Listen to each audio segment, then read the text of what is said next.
Hi, this is Reg Athwal, and welcome to our channel for another episode of Family Business Experts, where I get a chance to interview an expert, an entrepreneur, somebody who can give us their insights, ideas, words of wisdom that can help you at either a family level or business level, or ideally both. So we've got a real expert that we're going to be interviewing today, best-selling author of numerous books, even though you can only see a couple there right now on the screen. But as a formal introduction, let me tell you a bit about Andy Bounds. He helps people communicate better, okay? As simple as that. He's awarded the title of Britain's Sales Trainer of the Year and described by AstraZeneca's Global Communication Director as, quote, a genius whose advice cannot be ignored. Andy's insights stem from the fact his mother is blind. This has given him a lifetime's experience of communicating from someone else's point of view. So critical when seeking to persuade others. He's got 3 books right now, all international bestsellers. In fact, one was only kept off the Amazon's #1 by Harry Potter, is what I was told. Andy has spoken now in 35 countries to audiences of all sizes, delivering keynotes as well as workshops, one-day sessions with blue chip companies, governments, and many professional bodies. He has one core belief, which is it's not what you say that counts, it's what people do differently after you've said it. So on that note, welcome Andy to the show. Thanks for being with us. And I hope you're well in the UK and you're enjoying the sunny weather right now. Is that a yes or a no? I'm not sure. Well, I'm not sure either, looking out the window. And even if I'm enjoying it now, give it 5 minutes and it'll be rubbish again. Can I ask you, just to kick off, because it's really important for entrepreneurs and family business owners who could be watching this. I mean, you've got a family business. You work closely with your wife. Could you give us a few tips on how do you ensure when you're working with your life partner, your spouse, your partner, how do you make sure you get it right when you're working in a business together? Because a lot of people find that challenging in today's world. Yes, of course. And I'm very happy to talk about this. My wife and I set the business up many years ago. And since then, we've had quite a few things in our life, like children and so on. And just trying to get that balance right is really important. We've worked out the thing that works best for us is to give each other total respect. So if one of us doesn't want to talk about the work and the other one does, well, the person who wants to talk about work has to wait. Yeah. So life is more important than work. And also we have some no-go areas. So we're not allowed smartphones in the bedroom. We're not allowed to work upstairs. We're not allowed to work after 7 p.m. or whatever it might be. And so that way, what works for us is we just are very disciplined. We're not able to talk about work now because work's cool, right? You know, we love it. Exactly. We've created this thing. It's given us a lovely life. It's taught us things about ourselves and each other we wouldn't know, and we're grateful for that. But it can take a backseat when we're playing with the kids. So it's all about having no-go areas as well as... Yeah, I love that. I love that. It's a very simple, some really good ground rules. And hopefully, you know, people listening out there, if you're working with your other half, your life partner, those are valuable tips there just to make sure you have discipline and get those ground rules in place. Moving on to your core topics with some of your best-selling books. With the Snowball effect, there's something in the book that you talk about, the 2-3-1 approach. Yeah. What's that about? Okay. So if you think of how people, basically its purpose is to help people communicate better. So when you think of an email or any communication, you have a start, you have the content, you have the end. And the order people normally think of communication is they do the start, number 1, they write the start, so they write the email title or slide number 1 or sentence number 1. Then they do number 2, the content. And then number 3, what they do is they do the end. Right. And if you think about it, most people prepare communication like that. And sad to say, most communication in the world is dreadful. Well, that means that if you prepare this way, unfortunately, it might lead to dreadful communication. So instead, if you think the number 2-3-1, so number 1, the first thing you should always think about is the end. You think, you know, what do I want people to do here? If I'm sending you an email, what do I want you to do when you've read it? If I'm doing a presentation, what do I want you to do when you've sat through it? So you start with the do. That's why it's number 1 at the end. Get that done first. Then number 2, you go to the start and think, how do I make this interesting?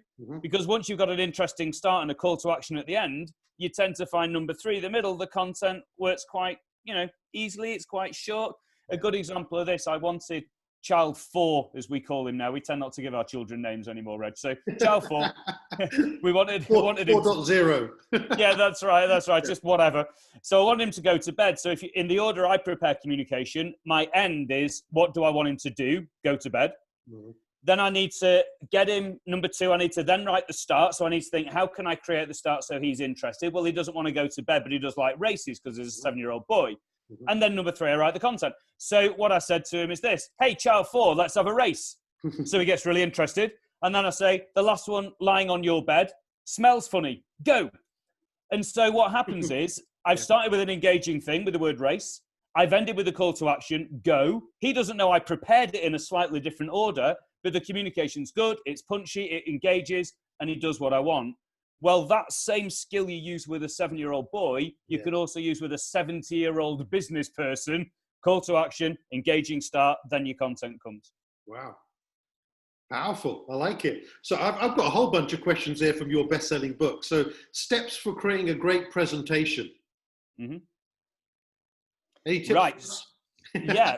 By the way, I'm going to be testing you on everything you put in your books, by the way. Yeah, that's right. Yeah, see if I actually wrote it. So, okay. So if you're doing presentations, 4 things to focus on.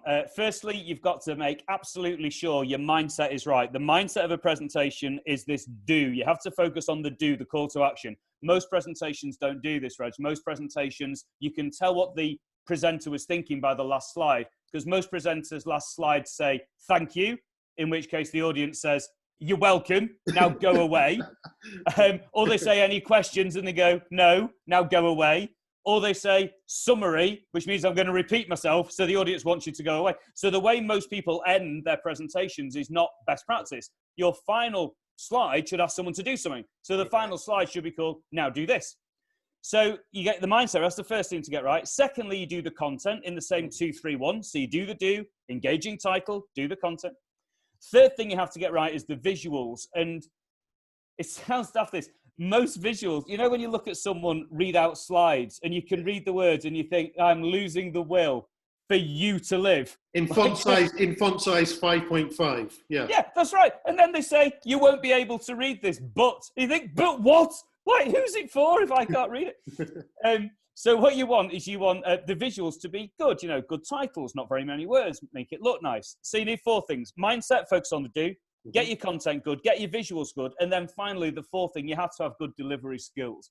And I mean, you know this, you work all over the world, I've seen you present many times, brilliant. And so many people see people who, like us, who speak at conferences and say, you know, how do you do this? How do you feel comfortable? How do you feel confident? And I say, look, the golden rule with delivery skills is you have to be interesting. So the way to be interesting is you think, what do people find interesting? And then do that. So, so people find interactivity interesting. So you should ask them questions and then they'll interact. People find humor interesting. So find something funny and do that. People find variety interesting. So put in some variety and then do that. And so to be interesting, it's not very hard. Just think, what do you like as an audience? Yeah. Well, probably everybody else likes that too. And make sure you do some of that. So if you think of the do, if you get your content right, if you've got good visuals and you're quite interested, you'll be fine. Love it. And by the way, for the viewers here, I haven't spoken to Andy for some time, and I love your energy, Andy, still. You've still got that energy. And for those of you listening, it just gives you an idea. If Andy can be like that on a screen, imagine what he's like when he's moving around on a platform, okay? So make sure you go to his website, because you'll see some great endorsements from some of the biggest companies in the world. So based on what you're saying, Andy, does that also link into one of the things you talk about in your book is around, you know, don't forget your core message. Remember your key messages. A lot of people forget that, don't they?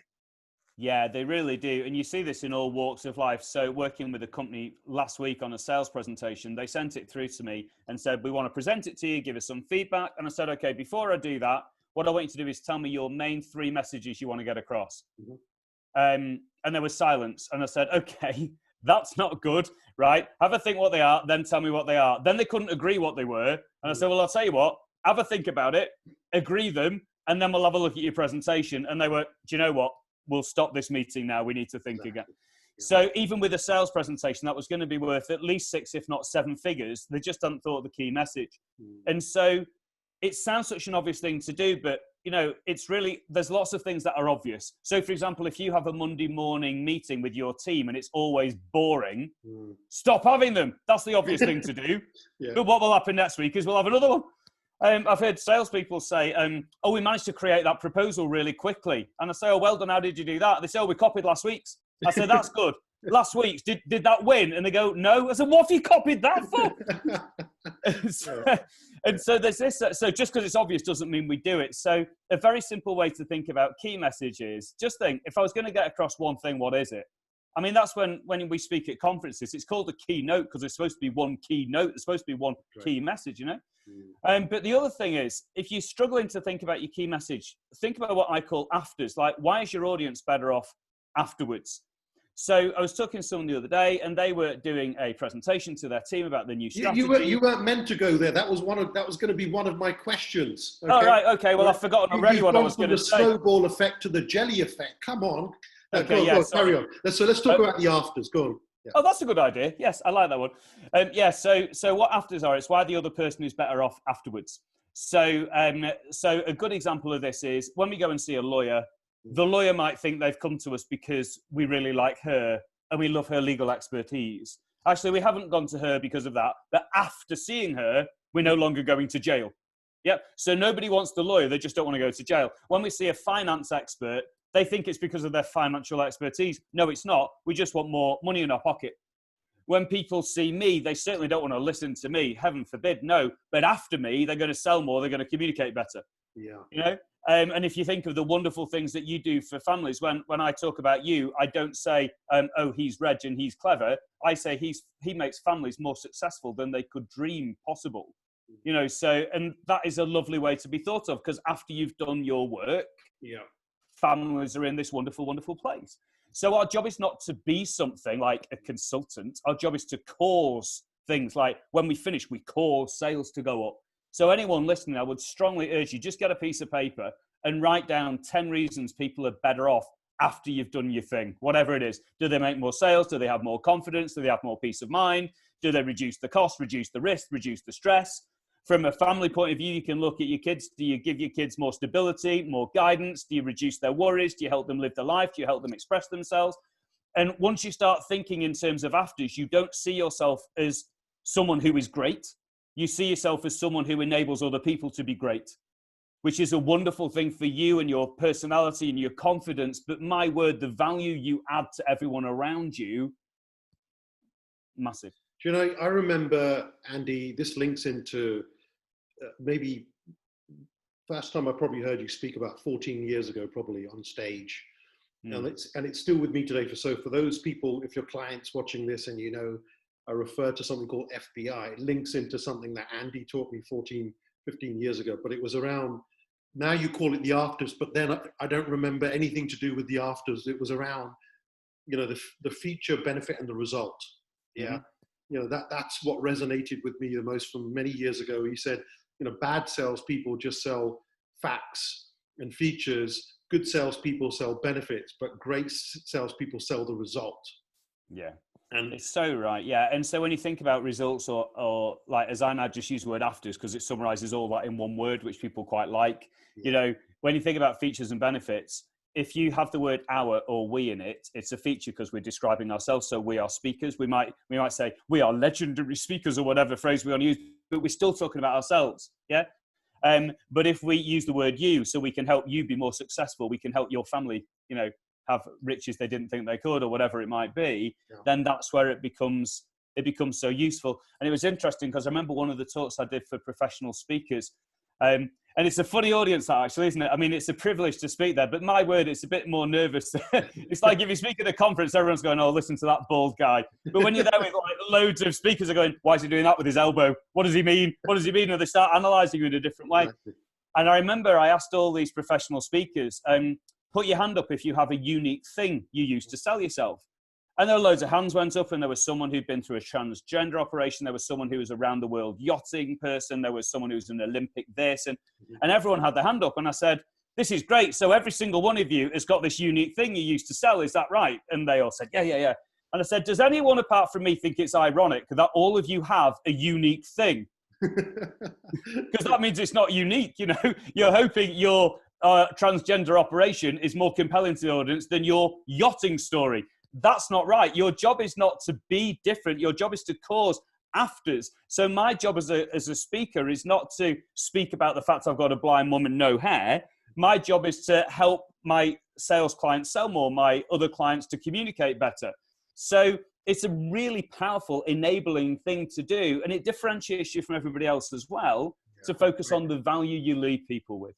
That's absolutely brilliant. And so maybe coming into pre-COVID, pre-crisis, and maybe post, love to get your thoughts, which is one of the things you've spoken about in the past about standing out from the crowd, standing out from a crowd.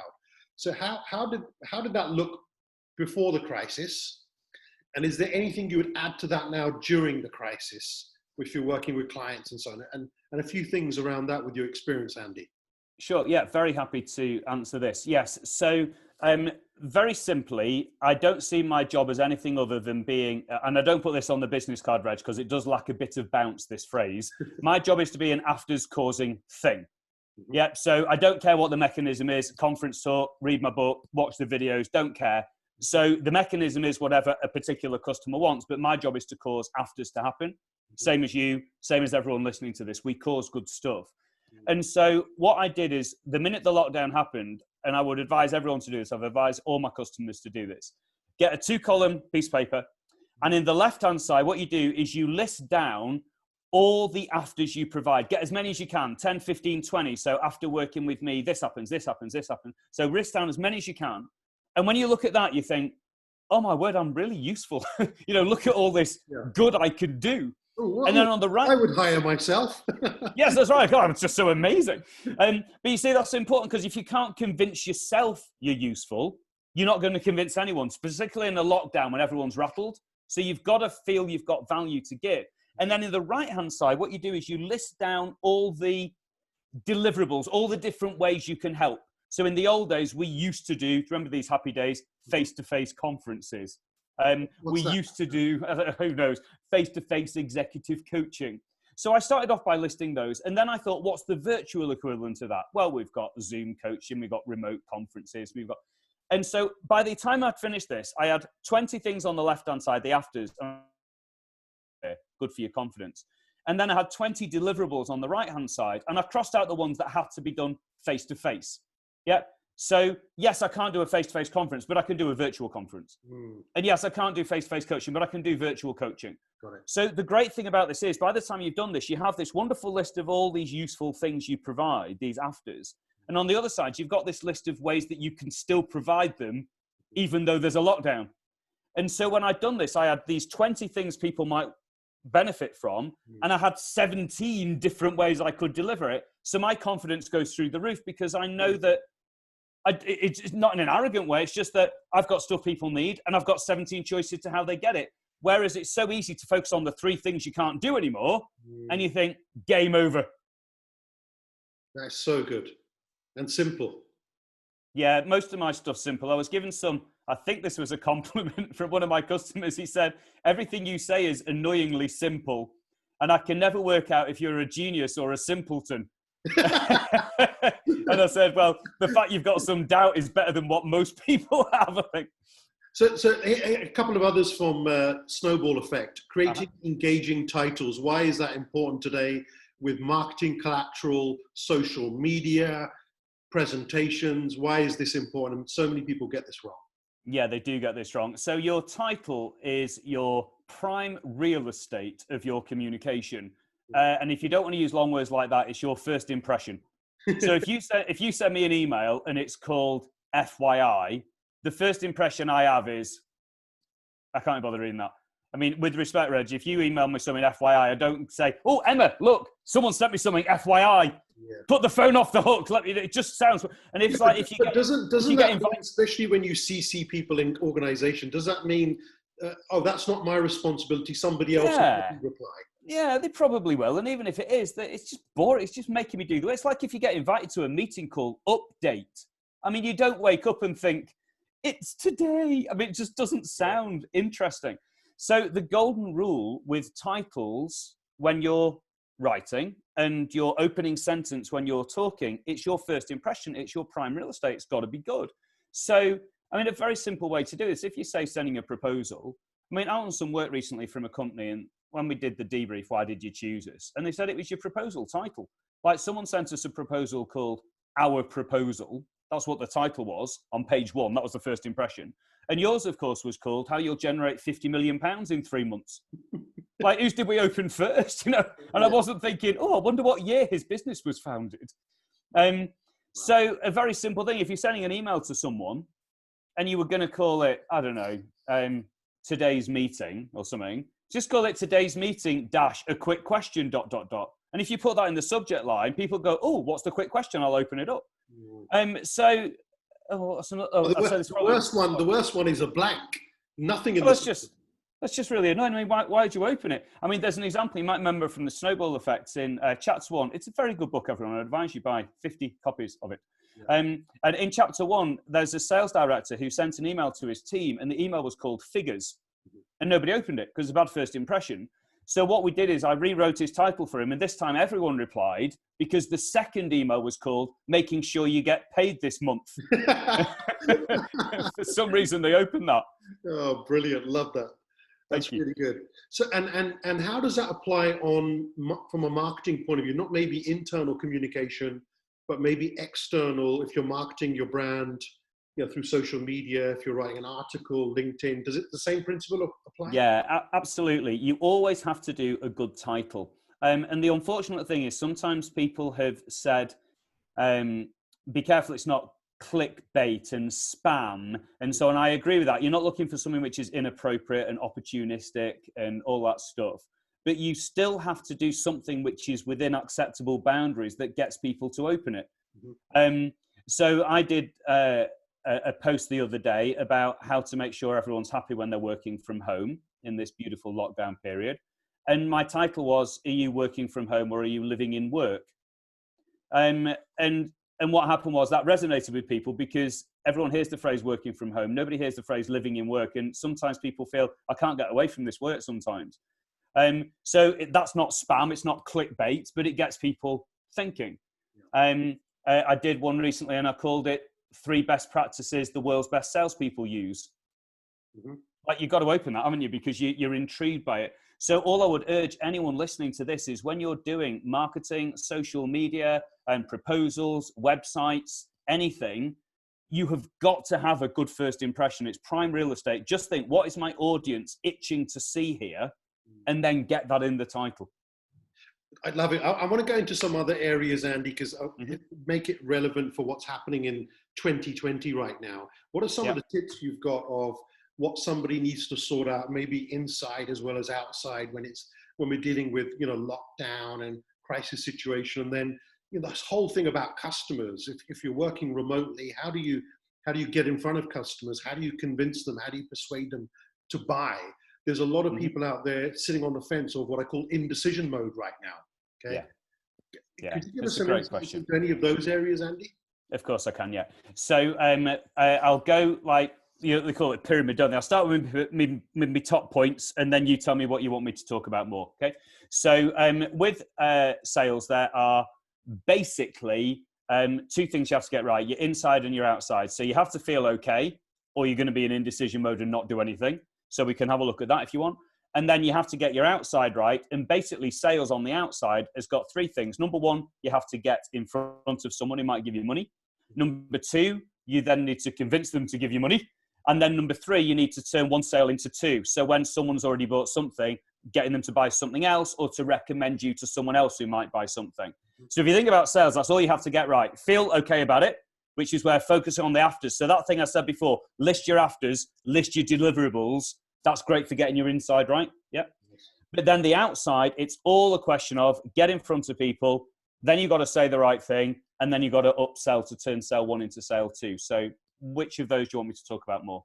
I was going to lead, maybe if you go from there into what's common with indecision mode is typically a lot of objections that people may get, no budget, not priority for us right now. Oh, we've got so many other things to sort out right now as a company, not interested. Come back in 2025.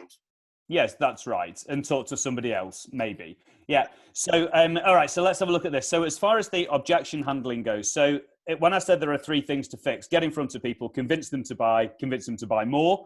I think objection handling comes in that middle one, convince them to buy, because it's a subset of convincing people to buy. You have to overcome objections. Now, the nice thing about overcoming objections, Reg, is of all the things in sales, it's the one that in some ways requires the least skill, but what it needs hard work. So I don't know anyone in the world who was born blessed with a word for word superb answer to the price objection. I mean, were you? I wasn't, So the difference between me and someone who doesn't know how to overcome the price objection is I have spent ages working out my best response to it. And then I've spent ages practicing saying it out loud again and again. So it's so natural. I almost go into meetings thinking, go on, mention price, because I know what I'm going to say. I'm ready to handle the objection, everyone. Yeah, that's right. If I go, you've not mentioned price yet. And sometimes, people say, oh, salespeople, are they born or are they made?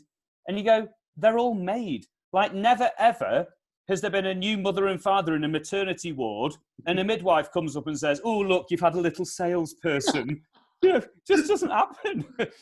Brilliant. I love that one. It's a good one as well. So, for example, if someone says to me, Andy, that's too expensive, my stock answer is, because I don't often hear that, my stock answer is, oh, I don't often hear that. Why'd you say that? Now, someone hearing this probably won't like that. I mean this nicely, Reg. I don't care. It works for me with my personality, and it means that I know what I'm going to say. So I don't go in thinking, please don't mention price, because I know I'm going to say, I don't often hear that. Why'd you say that? So it's not an issue to me, and I just ask a question and back to them. So if people say things like, now's not a good time because we're on lockdown, well, I've got my answer for that. If somebody says, unfortunately, we furloughed our staff, I've got an answer for that. Not because I was born that way, but because I've prioritized it and I have professionally, worked out how to overcome it. I mean, the analogy I used with someone the other day, it's like if you think of a footballer, no footballer in the world plays football, professional football, because they want to run around for 90 minutes. That wasn't their driver in life. I must run around for 90 minutes. Oh, no, I'll play football. What they do is they want to play football, so it's negligent if they can't run around for 90 minutes. It's such a fundamental part of the job. You can't not do it. It's not your driver for it, but it's part of it. And it's exactly the same in sales. I know you didn't go into sales so you could overcome the price objection, but if you can't overcome the price objection, that's like a footballer that can't run for 90 minutes. I know it's not why you went into it, but you've got to be able to do it. It's part of your professional job, and that means you need to work out your script. You just need to practice saying it. You've got to put the time in. Yeah, look, you can't be complacent about this and just hope. You're saying it's a discipline. You have to put the time in. You have to rehearse. You have to practice. You've got to get comfortable with what you're going to say. Yeah, and it is only hard work, and it's as simple and as difficult as that. So I was talking to someone the other day, and I said, "What's your biggest concern?" And they said, "I hate it when customers say, we're on a lockdown, so we're not buying anything." So I said, okay, let's just do a little mini role play. I'll pretend to be a customer. We're on lockdown. We're not buying anything. What's your answer? And he went, I said, that's why you hate it, because you don't know what to say. If you knew what to say, you'd be fine. So we worked on it, and I tried it again, and he just came up with the answers. So it is only hard work. If you're listening, what is a good response to that one, Andy? So people say we're in lockdown, so we're not buying anything. There's various ones, but the one I tend to do is I just say, oh, you sound just like Frank, or the name of someone. So you sound just like Frank. So of course the answer is, who's Frank? Who's Frank? I say, Frank is someone who I spoke to at the end of March, who said that he was on lockdown, wasn't buying anything, but then we agreed that we were going to work together. And since then he's made £1 million of sales that he wouldn't have made. Do you mind if I share with you what I share with Frank? Because I think it might help. What are you going to say to that? You can't say no. So it all comes to this idea of we're on lockdown, we're not buying anything. Oh, you sound like Frank. Who's Frank? He said exactly that. We've worked together. And the thing is, because people tend to follow the herd, as people hear the story and they hear what I did with Frank, the other thing they subconsciously hear is this wonderful guy, Frank, overcame his concerns and found some budget. So maybe that might be something I want to consider as well. So, I mean, that's the script I use because that works for me. It suits my personality. Does that sound all right to you? Yeah, I think it's brilliant. And what if you get the ones where they generally do want that service, Andy? They want to engage with you for your product or your service, but because of the crisis and cash flow issues, they are, they're in a tight spot right now. Sure. So again, there's various things you can do with this. One of them is that you can just say, well, look, I'll tell you what we'll do. We will do it in slightly differently. So normally I always insist my customers pay me at this point. If you want, because of cash flow, I will let you pay me a smaller percentage here on the understanding you pay me here on time. I don't want to have to chase you. That's not fair. So if you're happy to commit to that, and we'll put it in writing and we'll do it all, and I trust you and you trust me, we can do that. And so that sometimes works. Another one which I find works quite well is when someone says they're struggling for this, is I'll say, well, I'll tell you what we can do is, rather than you pay me just in money, there's a couple of other things which I notice on LinkedIn, you know this person, and I see that. So maybe as well, you can give me a smaller amount of money, but I want you to make it up by doing X, Y, Z instead. So that way I get the same value. Yes, you paid less money out of your bank account, but I get the same value or more. And again, some people are happy with that. So there's all sorts of things you can try. Yeah, this is why people need to book you, so they can hear about all the other 100 things that you've got in your books and in your masterclass sessions. Another thing that comes up often, Andy, I know you've talked about this, is you could do all those things, but then you discover that you're not talking to a decision maker. Mm-hmm. So, could you give us some input on how do you ensure you find the decision maker and you are talking to a decision maker? Okay, so the main thing to do with that is not to use the words decision maker, because if I talk to you and say, "Are you the decision maker?" you might hear that, "Are you important enough for me to waste my time with?" I could say, "Yes, of course I am." Yes, that's right. Yes, well, I'm not, but the decision maker has given me the job. Yeah. So what I always do is I say, can I just ask a quick question? Assuming you and I are both happy with this, are we able to start straight away, or do we need to check this with any of your colleagues or any of my colleagues? Yeah. So if you and I are both happy, can we crack on or not? If you say, actually, I need to go and have a chat with Alan about this, I go, all right, who's Alan? All right, do you know what? It sounds probably sensible. The three of us, me, you, and Alan, should have a quick chat. So I find it's a softer way of saying who's the decision maker, by saying, assuming me and you are happy, can we just start, or do we need to consider anybody else? I like that. That's good. You're smart. Thank you very much. Well, I don't think I am. I just have worked very hard. So let's talk about referrals, okay? Because over the years, I was having a discussion with someone recently. I would say, okay, all the things that you do on social media, how many clients have come from that? Okay, how many things have we engaged with, or people we've engaged with because of social media? And it's really interesting. When I ask people this question, it's really low. Okay, there are some people out there who are extremely good at probably generating leads from social media, but I'm bringing this up because over the years, surely referrals is by far the best way of generating business. But you can only get referrals if you delight people, satisfy them. But I know you've got your own thing about this referral foundation, how to get it right. Yeah.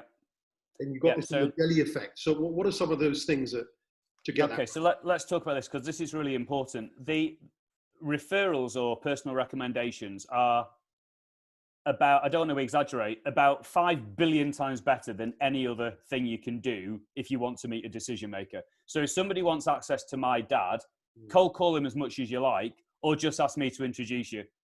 Yeah, and then if I introduce you... I called him 5 times yesterday, by the way. He didn't pick up.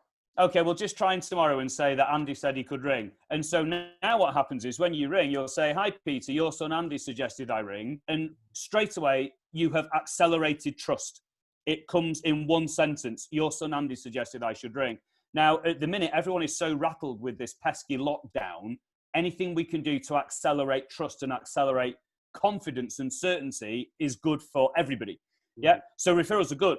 Now, the only trouble with referrals is when you do, you're right, you have to delight customers, but even that sometimes isn't enough, because they're not looking at you through the lens of, should I refer Reg or not, or should I refer Andy or not? Like anyone listening to us talk now is not thinking, oh, I wonder which of my high-powered contacts I should introduce Andy and Reg to, because they're not looking at us through that lens, nor should they, you know?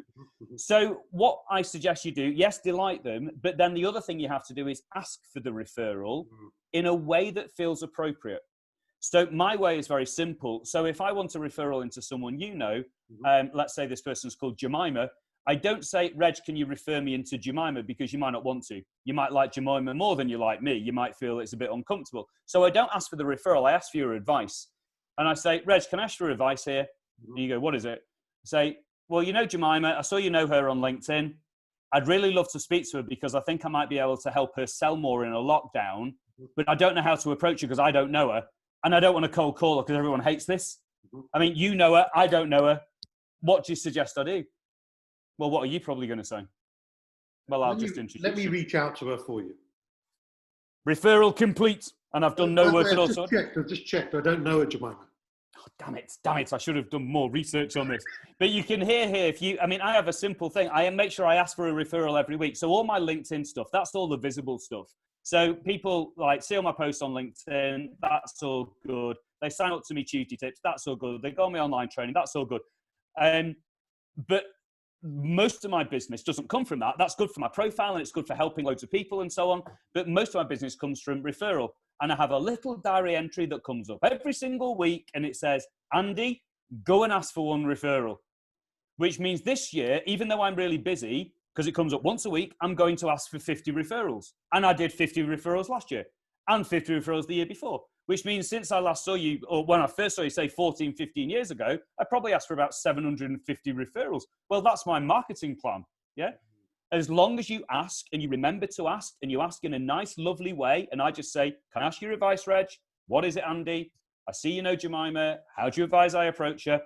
Anyone listening to this could do this every week. One of the things, Andy, I think really important is that works if the person giving you the referral, you have delighted them, yes? Yes, absolutely.